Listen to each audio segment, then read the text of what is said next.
Hello, everyone. Welcome to Web3 Wale. Hello, Das. Hi, Praveen. So, yeah, I hope you guys are liking our videos. And I would request all of you, if you're liking our videos, please subscribe to our channel and share also all the videos with your friends and family. So, today we have received some of the questions from our people who are watching our video on how to buy crypto. So, in today's episode, we are going to cover about that. So without further ado, Das, over to you. Let's begin with the topic. Sure. Thank you, Praveen. So today's topic, as Praveen mentioned, we will be talking about how to buy crypto in India. Basically, to start your crypto journey, you have to buy crypto, and you can buy crypto mainly in two exchanges. One in Indian exchange, the other one is in foreign exchange. Now, when buying a crypto, you also have to keep in mind the rules and regulations laid out by Indian government on what you need to do from your as a investor or as a crypto buyer. So when you are buying crypto, you have to make sure that you are complying with TDS, tax deducted at source. And now tax deducted at source, it's not very complicated. It's actually pretty simple to understand.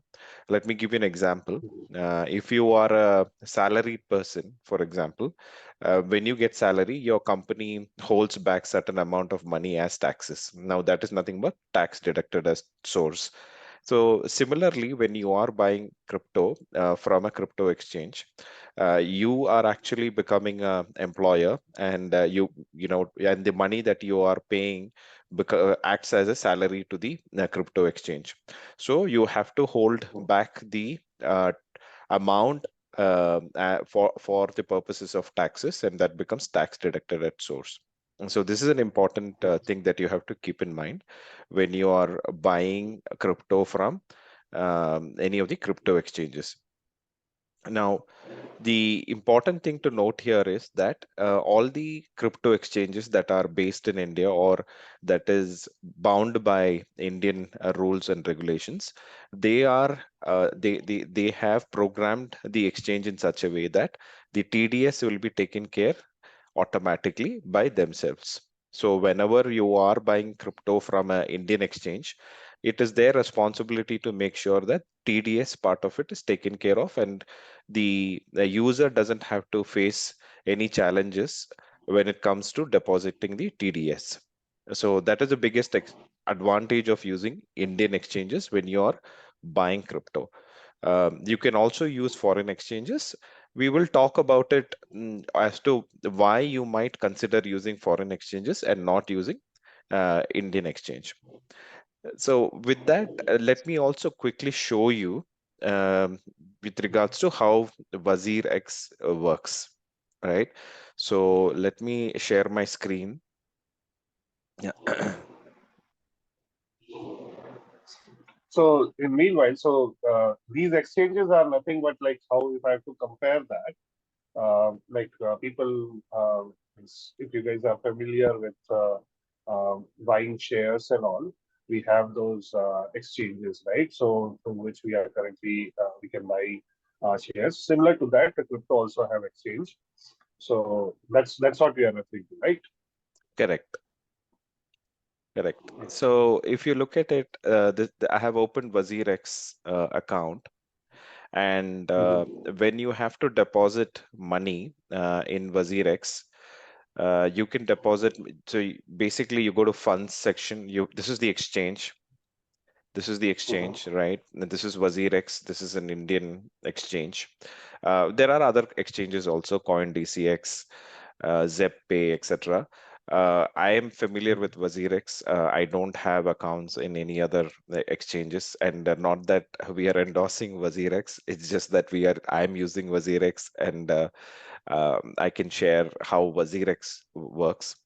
So when you go to so first thing is when you have to now the version that I'm showing is the desktop version, and there is also a WazirX app that you can download from Play Store or App Store, and it works like any other Web2 app. You can, like a Zomato or any other Web2 app, where you download, go through a KYC, and then you set up your bank details, and you can have the funds transferred to the app.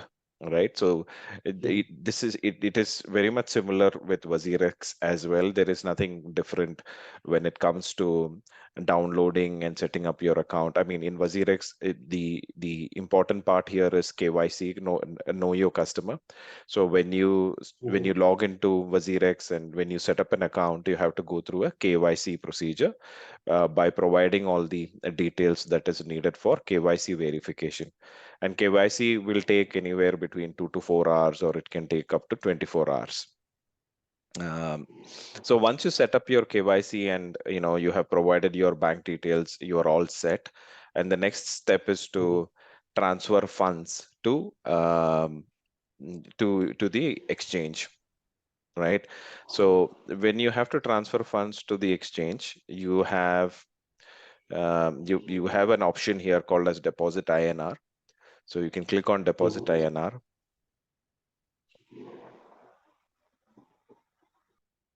right? So you have deposit INR, and then you have standard deposits and you have P2P.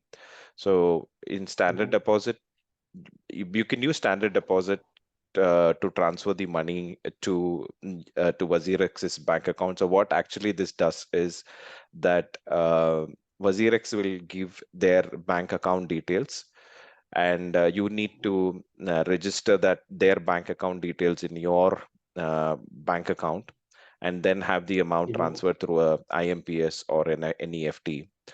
Um, and when you click on this, it says do not pay via UPI. And again, this is all to make sure that you are compliant to TDS. So do not transfer it via UPI. And you click on I acknowledge this. And when you click on show bank details, it will show WazirX's bank details. So you have to copy the bank details of WazirX, set WazirX as a payee in your Mhm. internet banking login, and then have the money Mhm. transferred from your your online banking account to WazirX exchange. So once you have the money deposited, you have it here.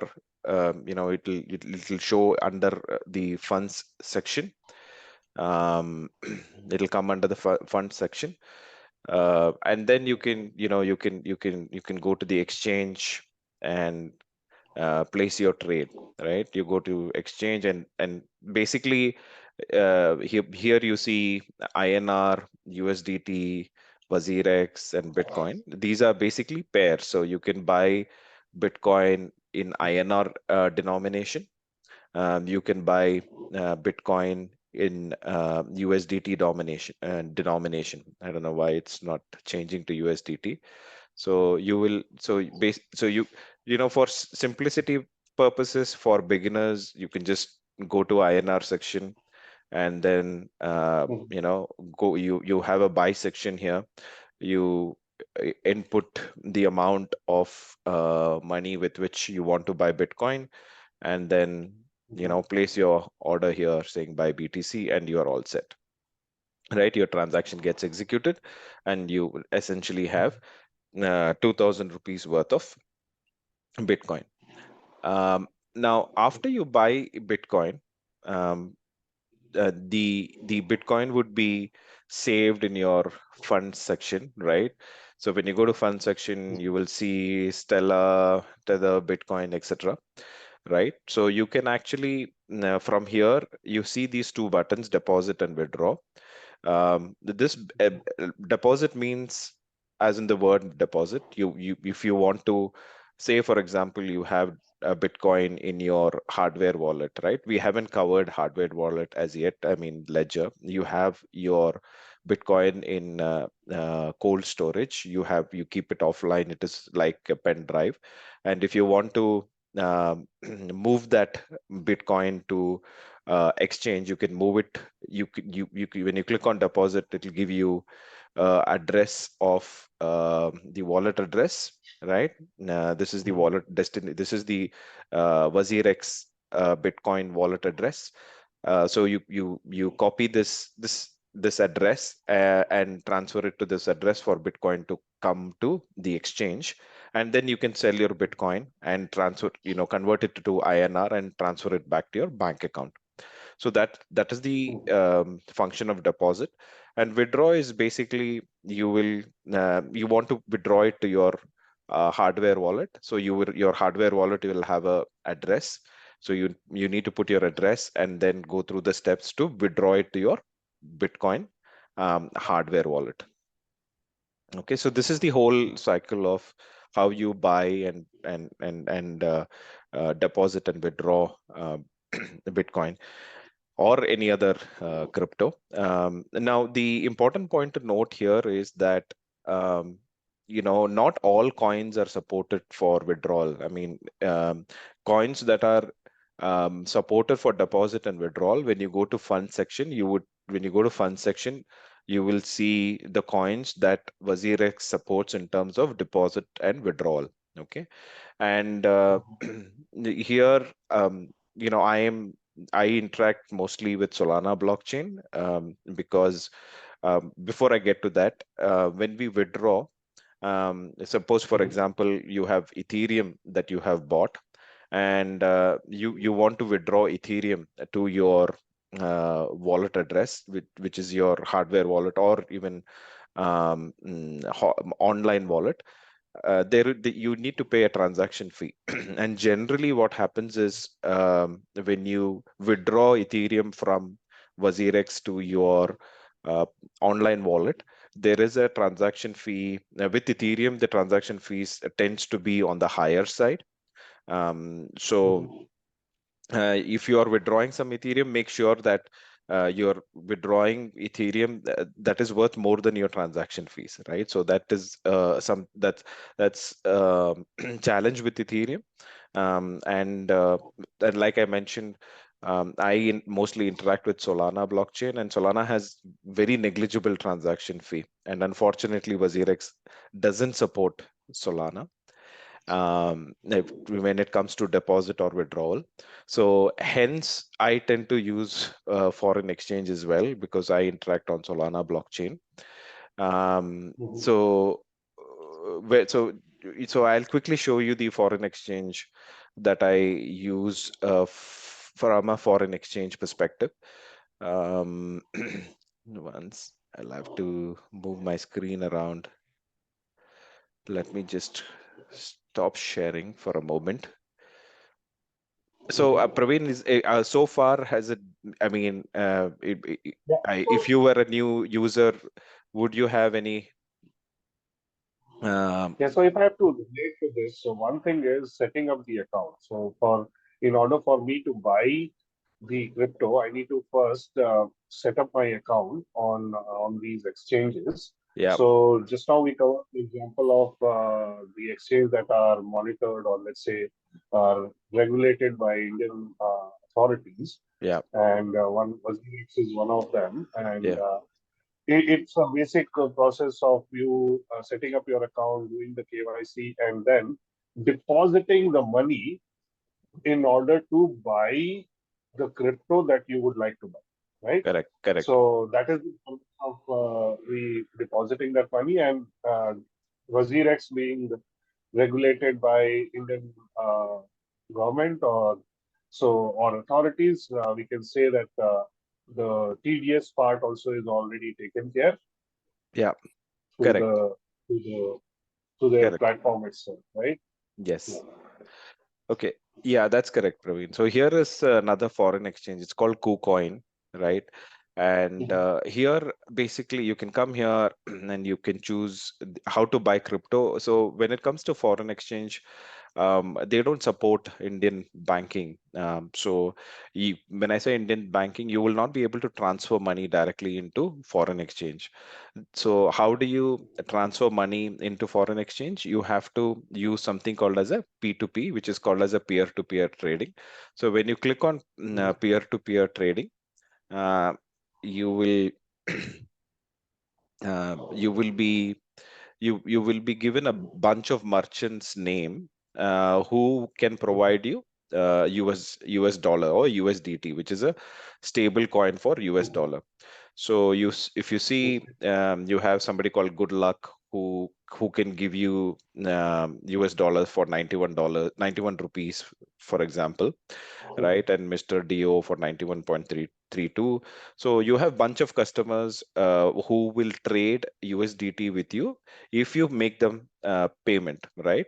So you have Google Pay, UPI, etc., where you can make a payment to them and they will be releasing a certain amount of US dollars to you, right? So once you receive the US dollars, you can then you can go to trade, and you can go to spot trading, and then Mhm. you can buy the crypto that you want, Bitcoin or Ethereum or whatever, right? And then after you buy it, you can go to the asset sections, and you can go to main account again. There will be small bit of steps wherein you need to Mhm. move money from your main account to your trading account, and from trading account to main account. And Mhm. you'll familiarize. I mean, initially it's going to be a little bit of challenge when you're using it for the first time, but as you get used to the exchange, you will get more and more familiar with it.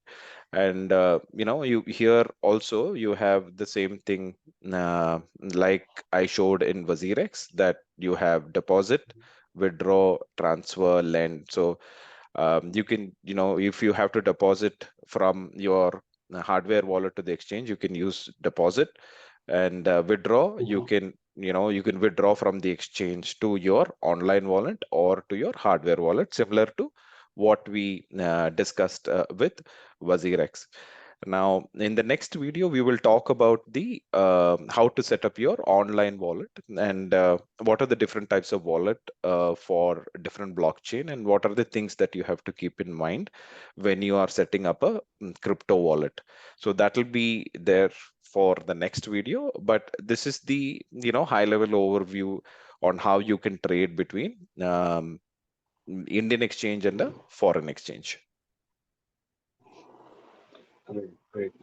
Thank you, Das. If I have to quickly summarize, so in order for anyone to buy crypto, we have two options. One, exchange that are regulated by Indian government, and the other ones which are not, and we call them foreign exchange. And in when it comes to Indian exchanges, especially the tax regulation that we have, that is automatically taken care by the Indian exchanges. However, when it comes to the foreign exchange, that is something which is currently not clear. The responsibility is of individual to make sure they make the TDS payment. So, which is not clear when it comes to the foreign exchange. When it comes to withdrawing and depositing, both plays a similar role. You can withdraw and you can to your personal wallet, to your hardware wallet. Except in the WazirX right now, we saw that the Solana is not allowed. Otherwise, Ethereum and all you can withdraw to your hardware wallet. So good. Thank you, Das, for such a wonderful insight. And as you mentioned, we will shortly come up with the next video, which will talk more about hardware wallet. So hope you guys like this video. Thank you, everyone. And if you guys have any question, if you guys want us to cover any topic which you would like to understand more in detail, please feel free to mention that in the comment section. We will also add more detail about the different exchanges that we are aware of, both Indian regulated ones as well as foreign exchanges for you guys to go and probably create your account if you would like to. So that's it for today. Thank you everyone. Thank you, Please everyone. like and Thank you. Bye. thank you.